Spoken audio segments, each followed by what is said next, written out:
Dan alhamdulillah tanpa saya duga, ternyata persepsi masyarakat terhadap upaya kita membangun hukum itu cukup tinggi.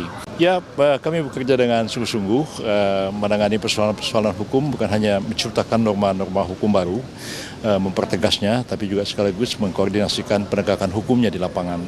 Dan alhamdulillah tanpa saya duga, ternyata persepsi masyarakat terhadap upaya kita membangun hukum itu cukup tinggi.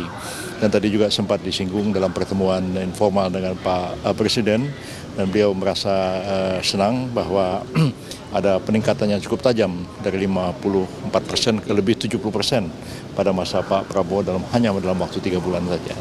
Tapi ada catatan juga, ada nilai yang masih belum maksimal untuk bagian penanganan jual beli kasus hukum dan juga masalah kesetaraan hukum gitu, Prof. Apa yang kira-kira bakal jadi pembenahan berikutnya atau evaluasi berikutnya, Prof?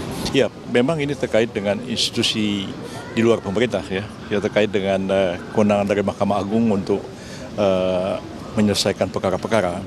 Tapi kami tetap akan melakukan upaya peningkatan dan pembenahan proses penegakan hukum dari sisi pemerintah, misalnya di bidang hukum pidana dari penyelidikan, penyidikan, dan penuntutan. Yang sering kali jadi masalah itu adalah putusan-putusan pengadilan. Jadi proses hukumnya itu yang kadang-kadang berjalan lambat, kadang-kadang putusan dirasakan tidak adil. Tentu pemerintah tidak dapat mengintervensi putusan pengadilan, putusan Mahkamah Agung, tapi memang tentu kami dapat melakukan koordinasi sebenarnya bagaimana sebaiknya kita tegakkan hukum yang lebih baik di masa-masa yang akan datang. Citra Anda juga terbilang positif menurut responden ini, gimana merespon itu, Prof? Ya, alhamdulillah ada tanggapan seperti itu, walaupun saya merasa sebenarnya kerja biasa-biasa aja, walaupun terasa belum optimal sebenarnya.